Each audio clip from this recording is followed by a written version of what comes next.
tonight I'm going to speak about Gideon's fraud. Gideon's fraud. You know, I wonder if he ever felt like a fraud. The angel shows up, mighty man of valor, this and that, and he's like, what you talking about? I'm the littlest, I'm the least. Now, either he was lying because he thought he was an IRS agent coming to collect more taxes. He was like, what you talking about? I'm broke, man. I ain't got no money. Fraud. Or that's really how he felt. Maybe he had something, but he just felt this isn't real. Doesn't seem sincere. I wonder if he felt like that. I think about sometimes in church, man, give and God will bless you. Give and God will bless you. It's going to come, and this blessing is like, do you ever feel like a fraud sometimes? I'm giving, I'm speaking faith, but I don't even know if I believe myself. Who's been there? You can feel like a fraud sometimes. Then Gideon gets spoke to by God. He begins to call all the nation or his tribe to him. Everybody's showing up. And if it was anything like nowadays, you know what would have happened. All of a sudden on YouTube, Gideon exposed. He's broke like us. Look at him. He's working. He's hiding his money, overtime. How's he going to lead us? How's he going to take us somewhere he hadn't been himself? He's a fraud. It's all over the videos and all of that. Or they're saying, oh, he's evading taxes. The Midianites are coming. We're supposed to give it to him. And look at him on the side. He's lying about it, exposing this fraud named Gideon. I wonder if you felt that way.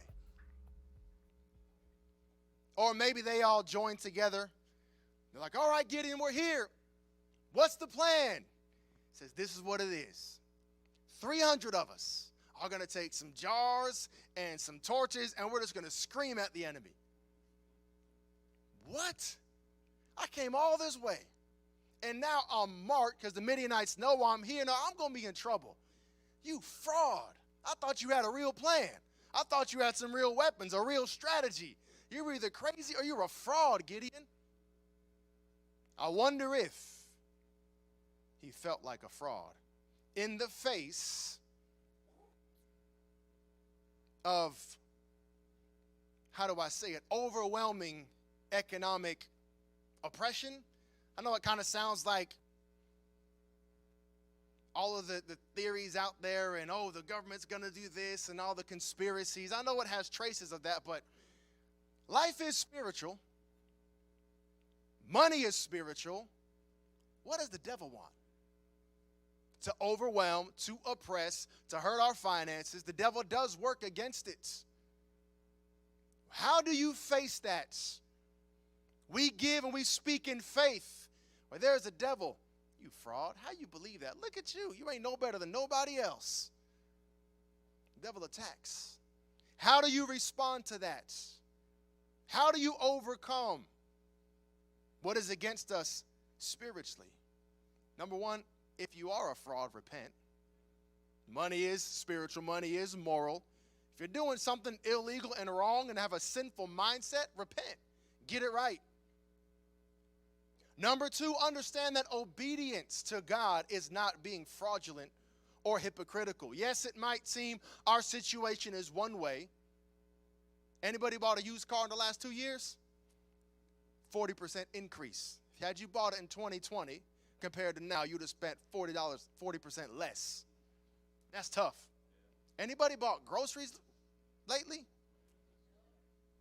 3 years ago, $200 worth of groceries. Today costs $250. What's going on? Life is primarily spiritual. I'm giving, I'm believing God. How do you overcome? You obey God. You begin to speak and you continue to speak what might seem crazy. How's that going to work? What? And that's going to give me a breakthrough? That's going to help me prosper and be able to give more? The building fund Pastor Pinnick put up the other day, God can. I believe God can do it here. Brother Steve's in Mexico City, serious building problems down there. I believe God can do through us. He can bless that church. Through us, he can bless Equatorial Guinea, blessing them right now. I believe God has much more, and it's spiritual.